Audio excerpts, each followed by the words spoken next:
Professor Melly Mail, the hood professor, the hooditician, the hood journalist. Look who we have right here, man. Introduce yourself, sir. Well, I'm Bodacious, one of Compton's finest. You know what I'm saying? I'm here with the professor, you know, with the great context. Melly Mail, the great content. You know, we family really. You know, he out here on a beautiful day. Today is his birthday. Happy birthday, bro. You know, may you continue to have many, many more. We need you. I You know what I'm appreciate saying? that. And I it's the day appreciate you couldn't have had a better day than that. You know what I'm saying? You know. So there have been some things that's been on my mind that I think that you are you in a unique place to where you can answer many things about some of the questions I have, especially when it comes to Compton history. And first, let me ask you this. What is the one thing, if you can just take it away from our people, that would help set our people correct? I'm talking about in the city of Compton. Man, let's take it across the nation. Okay. What is the one thing you would take away that you feel that you need to take away from our people that would make us a little bit better to one another? First of all, you got to understand our indoctrination, the system of indoctrination. And it indoctrinates you to be something that you're not. You know, it's almost like the Frankenstein scenario. They put a brain in us that's not ours. You know what I'm saying? We come from a nation that are gods.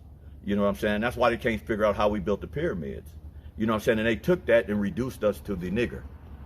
Excuse my language, you know, but I got to say it blatantly so people understand. We've been reduced to something that we're not. So our main focus should be right now. What I would take away is we never knew how to get along. We can't get along right now, no matter what. I mean, it's just how we was taught. Like you train a seal in a circus.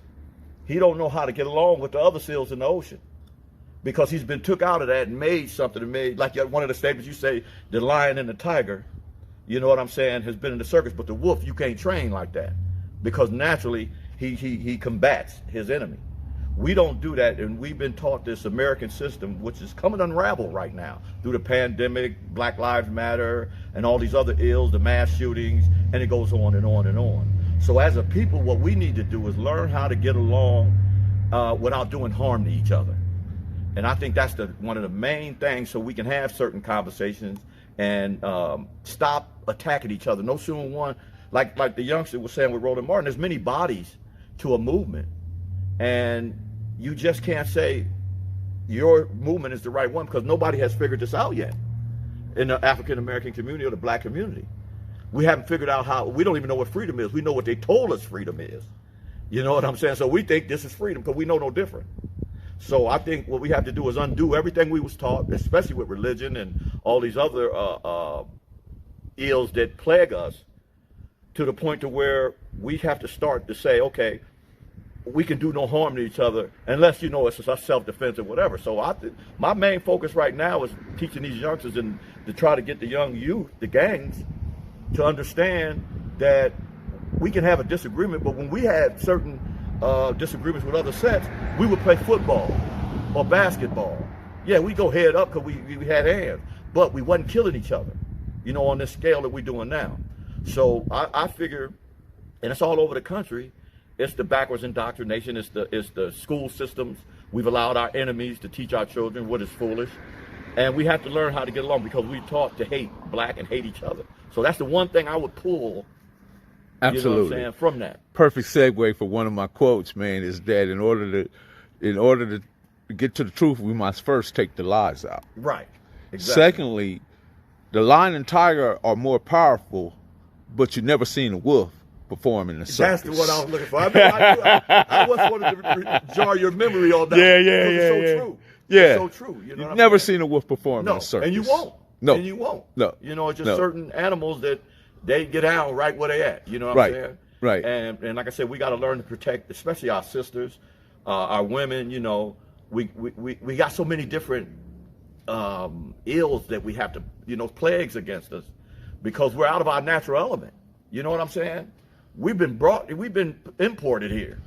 You know what I'm saying? So we're out of our natural habitat. So we're basically confused. So why is it so difficult for our people to get their heads around the culture condition in which we've been subjected to?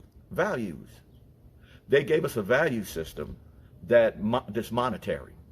So we put money and material, houses, cars, everything before our people. You know what I'm saying? We look at this as more valuable than a human life. So what we do is backbite, underhanded, because the bottom line in America is finance. You know what I'm saying? And so if you can disenfranchise a people, it's like if you get a cage full of rats and put just enough cheese for two, the dominant two is going to take the cheese and kill the rest. Right. You know what I'm saying? Right. Or starve the rest. You know what I'm saying? You got to go up. You want a piece of the cheese? Go kill that other rat. You know what I'm saying? So it's basically, we have to understand that human life is more valuable than America's monetary system, than capitalism. You know what I'm saying? And that's where you know, when we was coming up, our values was family, eating at the dinner table, you know what I'm saying, and football and stuff like that. We didn't value what they value now, the gold chains and this other monetary materialism. So is it fair to say that some of our first ancestors came over to the Americas, I think in 1564, 1552, through on a ship called the Jesus, right? Right. Would it be fair to say that the indoctrination started from that very point? It may even started before, because or during. You know what I'm saying? Because you've had the Moors. The Moors was a people that are sovereignty people. They're their own entity. So they was the ones who created civilization. You know what I'm saying? The toilet, running water, agriculture, and all these other things. And they don't tell you this, you know what I'm saying? Because they reduce you, you know. So it's a marginalization. Yeah. Undervalue, underestimate. Right. So anything black. That's why they couldn't see what they did when the Jesus and the Nina, the Pinta, the Santa Maria, and all them, when they was bringing slaves over here, they couldn't indoctrinate them. That's why Roots was so important as a movie, that a lot of people didn't grasp the concept, because when Kunta Kinte kept running, even if they cut their foot off, he seen freedom. He know what freedom is. So you can't take that away from him. So what they had to do was have the slave breakers to take them to the West Indies and Jamaica and all that, and break the slaves and breed them to be slaves. You can't enslave a people that seen freedom and know what freedom is. Right. We never seen freedom, so we assume this is freedom. So here's a perfect another segue. A cage is not my home, nor is it our habitat. Our Creator created us to be in the open environment. Right. Never should we as a people accept the existence of being in a cage, even if the master build that cage of solid gold.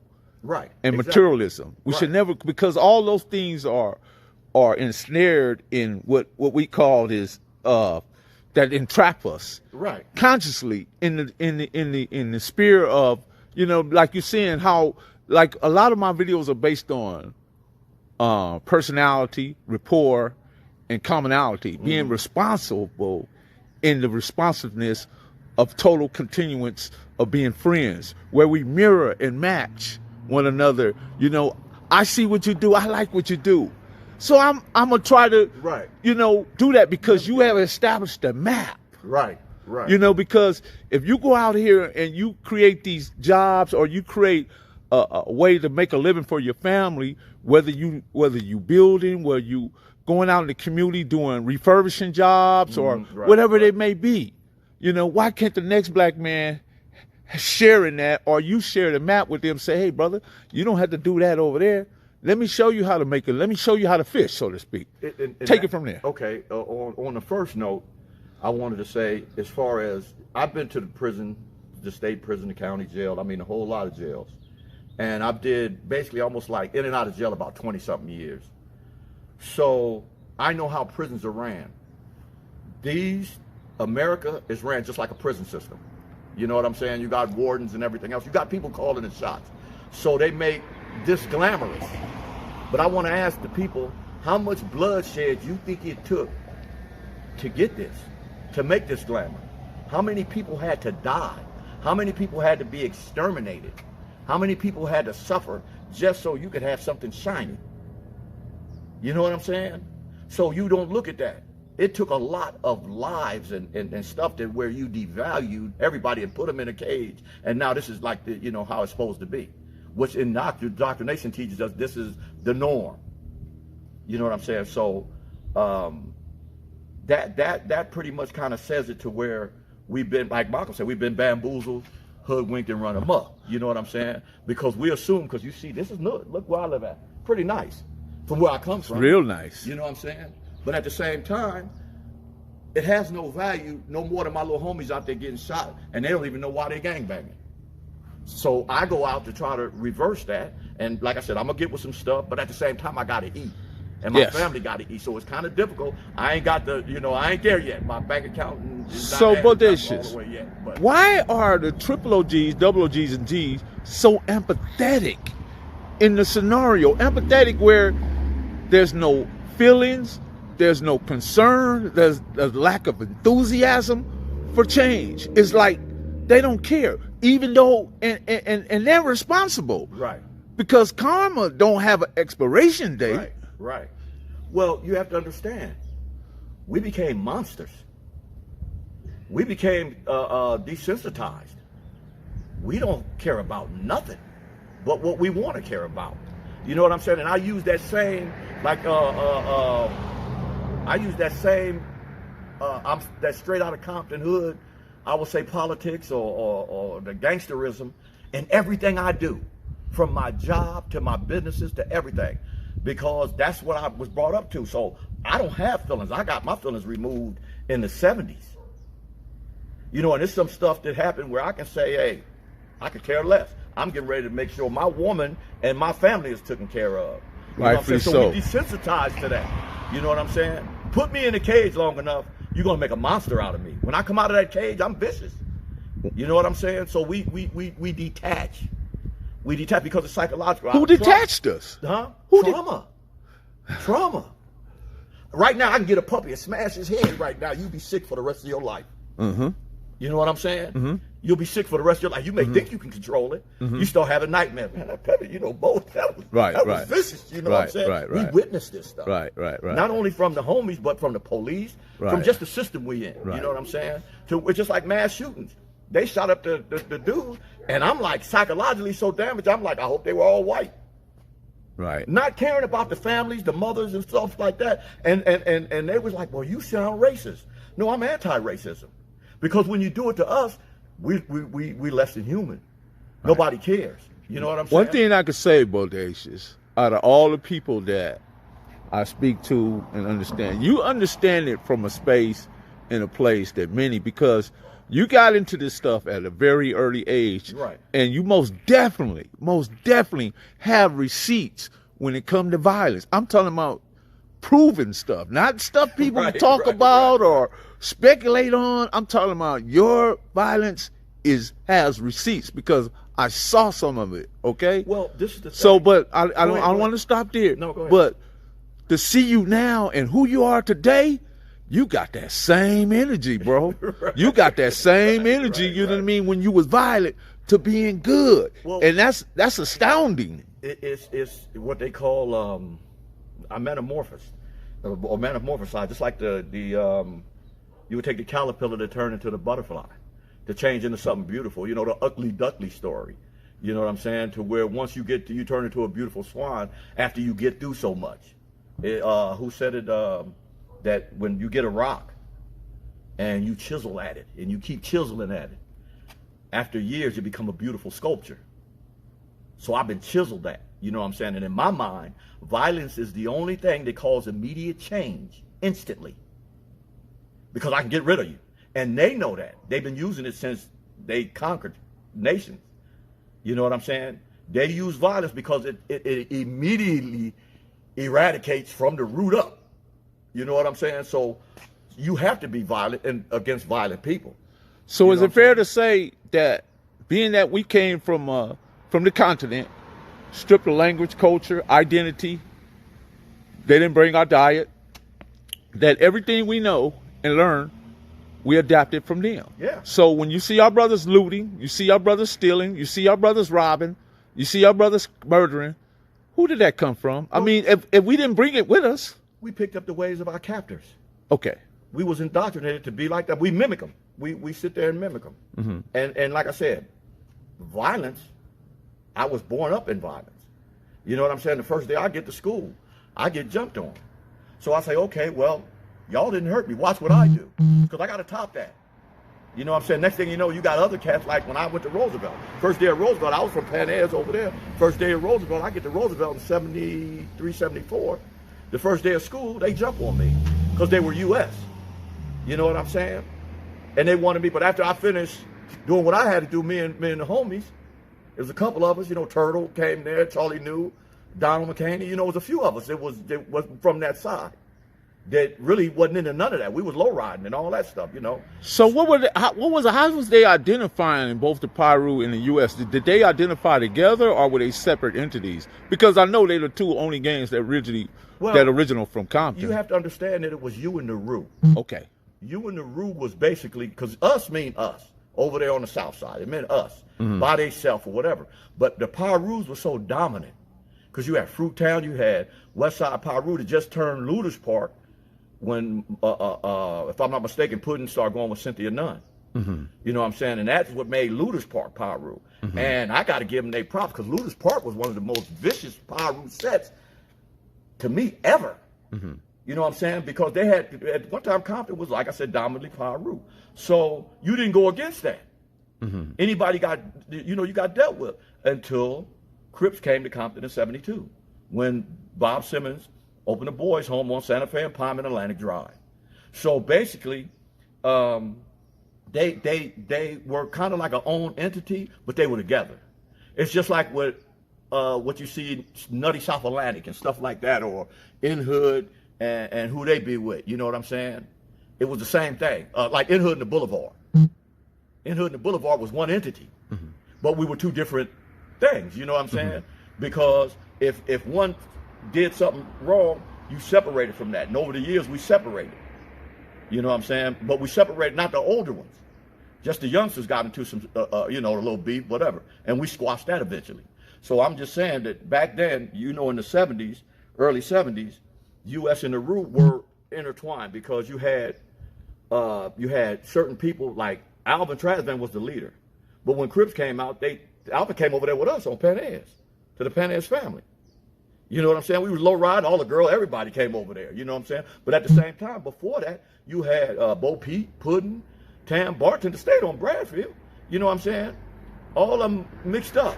And then, like I said, when the Crips came. Did Knuckles ever come over there?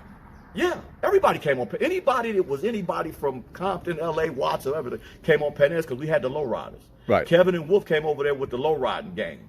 You know, this is in the 60s. A.K.A. Elbow, right? Right, Elbow, right, my homeboy. That's my big homie. You know what I'm saying? Taught me about cars, everything. And he was original U.S. boy. Well, no, he came from L.A. Okay. Him and Wolf came from L.A. He was the one actually on that where we was at. All that was South Side. He the one that came up with South Side because we would write South Side on our market. You know what I'm saying? But it wasn't really no gang. That's interesting that you say that because I remember going to Dominguez when all of Alondra was saying South Side. Right. Yes. We south of right. You know, whether it was Atlantic Drive, In Hood, well, Pan Airs at the time, but then In Hood, and then Kelly Parks, of course, and then what is known as South Park or South, you know what I mean? Everybody was kind of rolling. It wasn't necessarily identified as one particular group, is my point. No, it was just the South of Compton, yes. You know, Southeast or whatever. Because you could see South Side, then you see CC. You know what I'm saying? Because it was just Compton Crib. Wasn't no sets. Hey, man, my survival in high school depended on all you guys from on that side because a lot of my homeboys went to Compton High or Tugman, and there was a few of us that wind up at Dominguez, you know what I mean? Right. And I winded up, you know what I mean? And it was to the point to where my mom told me, hey, deal with it. You know, that's the school you're going to. You better find out a way how to deal with it. And I did. By the time I got there, my brother Spud, Vault, Joe Whippy, Jody, and them, they softened it up. Yeah. They softened it up real good by the time I got there. Right.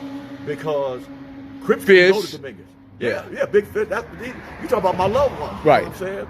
These are dudes that... Blue was there, Smunchy, let's see, Scruncho was there. Scrunch was there. Spud was there, you know. And they had to leave at one point. Right. They had to leave, but they had softened it up when they got there because Joe D is the only Crip that I ever know, him and his brothers. With the blue rag in his pocket. They walked in the assembly at Dominguez with one on his head and in his pocket. And was like, this is Crip. And it was full of Pirus. And I'm like, okay, it's on now. You know what I'm saying? Because it wasn't no talking at that time. Because, like I said, them power rules, you can't take nothing from them. And people sit there and say, oh, they wasn't hard or this is, but I was like, man, they would come see you. They'd come to your house, but they were gentlemen gangsters. You know what I'm saying? They didn't, you know, they would come up to Kelly Park and like, hey, pray to blood, go home. Turtle and all them, because they knew us prior. But they had Crips in there that they pass around. So it goes back to what I was saying, that rapport. Building rapport and building that, man, you know, that commonality. That's the only reason I'm here right now. Because they caught me a few times with pistols and everything else. Like, pray to blood, dude, you still banging? I'm like, well, not today, but you know what I'm saying? It is what it is. And they're like, man, go on home.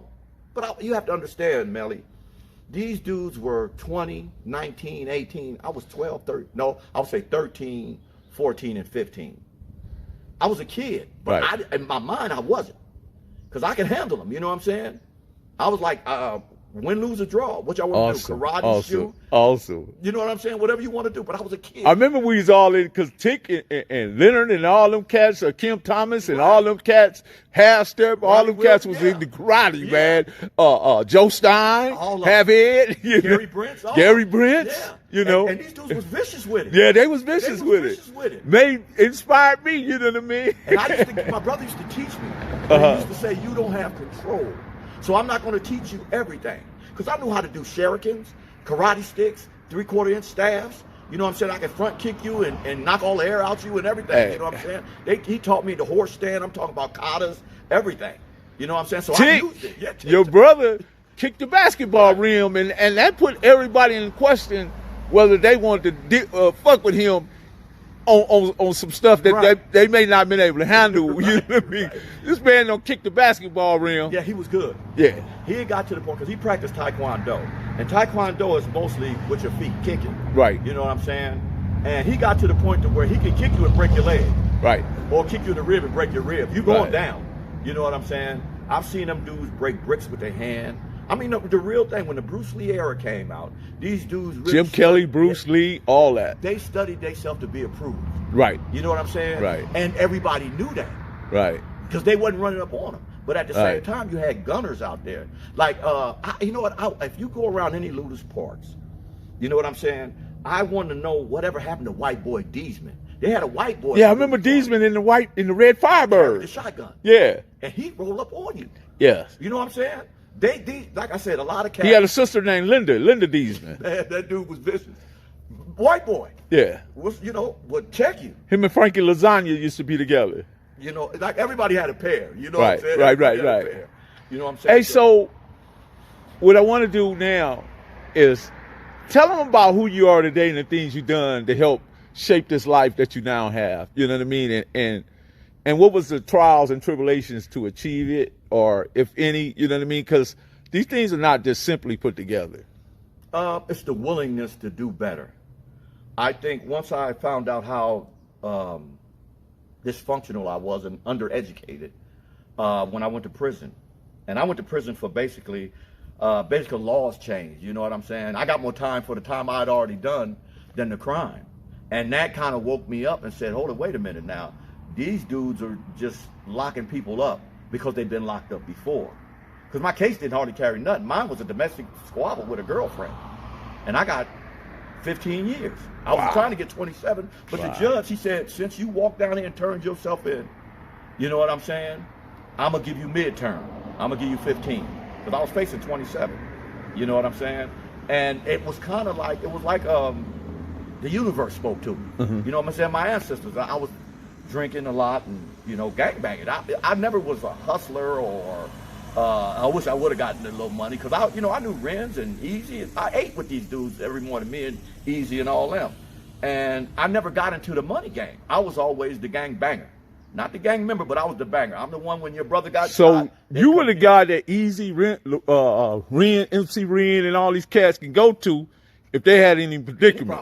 Any problem. When Donald Young got stabbed in the head with the K cutter at Dominguez, who they come get? Come get you. So they know I'm getting ready to okay, that's my homie. I love him. Right. So now you done did something to somebody I love. So Right. I go up there, like I said, by the time I got there, sheriffs and everything waiting on me. You know, once I hit the like I said, when they knew I was coming to school out. Yeah, the talking had already been done. Yeah. It was over. Right. So the change is oneself.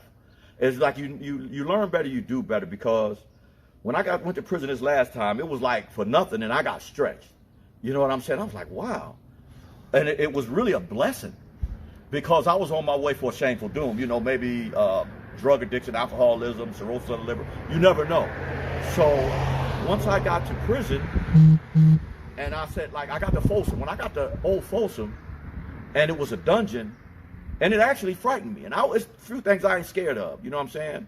But it wasn't the prison that frightened me. It was that when I looked around, it wasn't a 2-inch radius without bullet holes in it. In the whole prison. You know what I'm saying? And I'm like, and wow. it had its own graveyard. Yeah, and its own death chamber. The gallows, everything is in there. You know what I'm saying? And the graveyard right in back of it. You know what I'm saying? So I was like, wow. It was a one-stop shop. Yeah.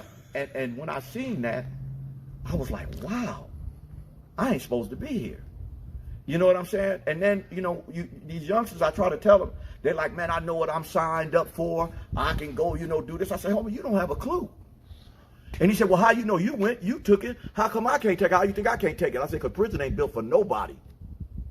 It ain't built for human beings. You know what I'm saying? And you become desensitized. You become a monster. Right. You know what I'm saying? And you be vicious with it. Right. You'll climb up a 5-story tier just to stick somebody because they took a bar of soap from you. You know what I'm saying? And the same people you killing, you got to be in there with them. Well, Bodacious, you know I want them to get a look at this nice home you got right here. Just let them know, man, that anybody, you know, when you put your mind to something, the dream can be achieved. It starts with self. It starts with self, Melly. And that, you know, people got to be sick and tired of being sick and tired. That's what it is. And my number one downfall was my addictions. You know what I'm saying? My addictions changed, because I'm addicted to my wife right now, and chocolate chip cookies and stuff like that. Look at you. Look at you. But I'm not addicted to the alcohol, the drugs, the gang, you know, the negative gangs and all that. So I had to detach. You found a lot of positivity and added in your core, and once again, in order to know the truth, you got to first take the lies out. Exactly, and that's why I got to give KB credit from Kelly Park. When I got because we opened Calipatria in '92, and the Compton car had the C building on the 3-yard, and there was about 60 of us in there. As a matter of fact, Big U was right under me. That was a lot of Compton. Yeah, oh, we Compton. You know, that's how we roll, CC Rada. And that's the thing, we roll CC Rada in jail, and that means everybody. Why we can't do it on our? We can. We just got to get people to regularly go back down there. And this is another thing, man. Excuse me for just changing the subject, but I like when I was working at the hospital out here, and I'd get my 2-week vacation. They like, where you going on vacation? I'm going to Compton. And people would like, you really going to Compton for vacation? Yeah, that's me. That's where I come from. And it's sad that we can't go back to Compton now. A lot of people are scared to go back to their own city because of these youngsters. Ain't that many of them. You know what I'm saying? And say, well, let's have something in Compton.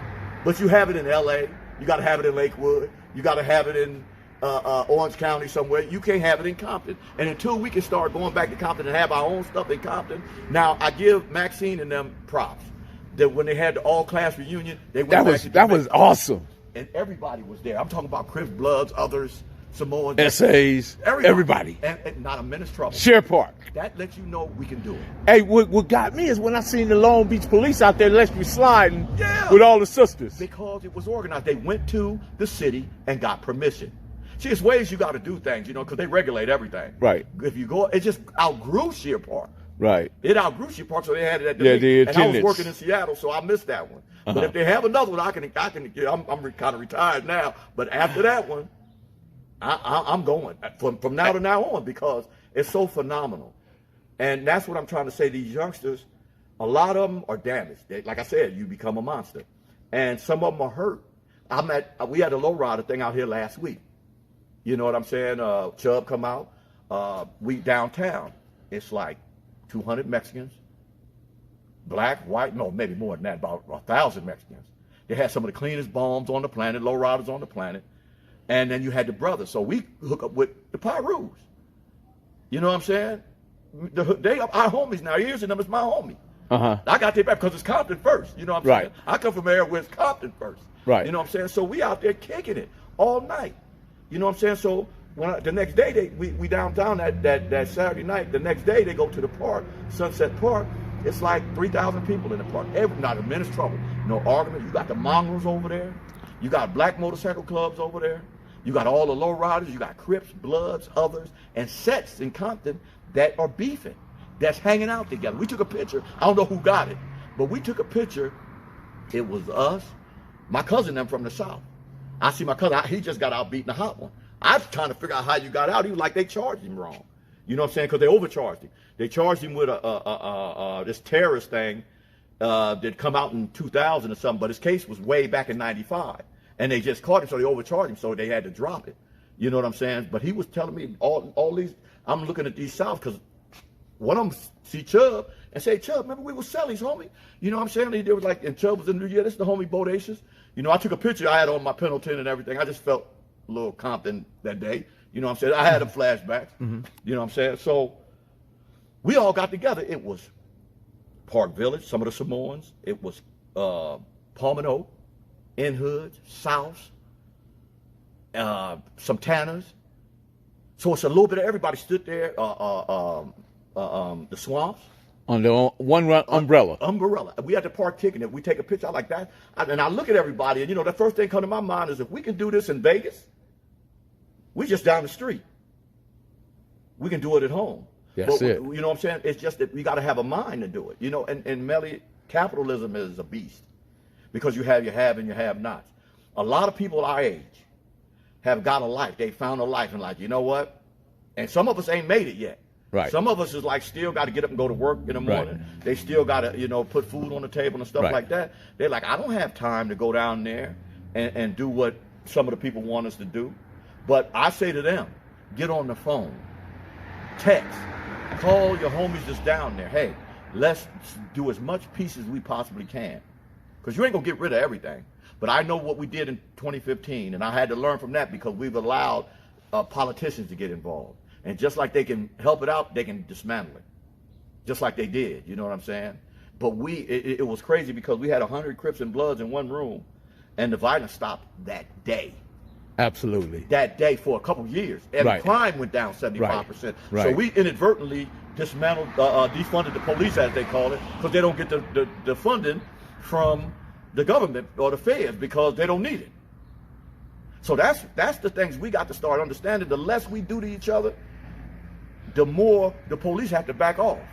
So, Bodacious, we're going to leave it right there because we got more to build on. We got many projects up and coming. Yes, sir. We're not going to speak on them right now, but you guys be sure to stay tuned.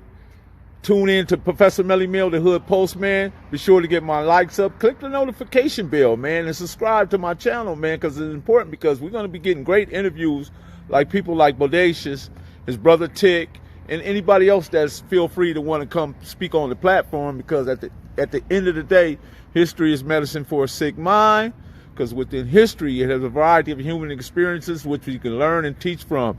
And I encourage you to read more often, to learn your people, to understand why they do some of the things they do. Can I say one more thing? Yes, sir. First of all, y'all got to excuse my tire. I'm doing yard work.